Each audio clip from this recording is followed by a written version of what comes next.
মাইক্রোসফটের সহ প্রতিষ্ঠাতা বিল গেটস 1996 সালে একটা আর্টিকেল লেখেন কন্টেন্ট ইজ কিং শিরোনামে। ডিজিটাল মার্কেটারদের কাছে রীতিমতো প্রবাদ প্রবচনের মতো হয়ে গিয়েছিল কথাটা। সেই আর্টিকেলে তিনি বলেন যে খুব শীঘ্রই পৃথিবীতে এমন এক সময় আসবে যেখানে ইন্টারনেট থেকে আয়ের সবচেয়ে বড় অংশটা আসবে কন্টেন্ট থেকে। মাত্র এক দশকের ভেতর তার কথার সত্যতা প্রমাণ হতে শুরু করেছিল। কন্টেন্ট দিয়ে আপনার কাস্টমারকে যদি হুক করে ফেলতে পারেন তবে এই কন্টেন্টই আপনার প্রোডাক্ট বা সার্ভিস সেল করে দিবে, গড়ে দিবে আপনার বিজনেসের ব্র্যান্ডও। কন্টেন্ট ছাড়া অনলাইন দুনিয়ায় কোনো ধরনের মার্কেটিং এ সম্ভব নয়। আর এই কারণেই ডিজিটাল মার্কেটিং এর হৃৎপিণ্ড বলা হয় কন্টেন্টকে। আমি প্রলয় হাসান, আমি একজন বেস্টসেলার লেখক, মার্কেটার, বিজনেস কনসালটেন্ট, পেশাদার কন্টেন্ট মার্কেটার এবং হার্ড স্কিল ট্রেনার।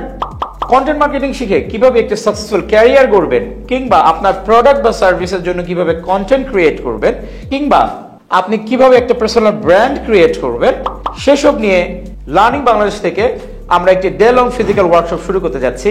আমাদের সিট সংখ্যা খুবই সীমিত, তাই আজই রেজিস্ট্রেশন করে ফেলুন। ইনশাআল্লাহ আপনার সাথে দেখা হবে আমার ওয়ার্কশপে। সালাম আলাইকুম।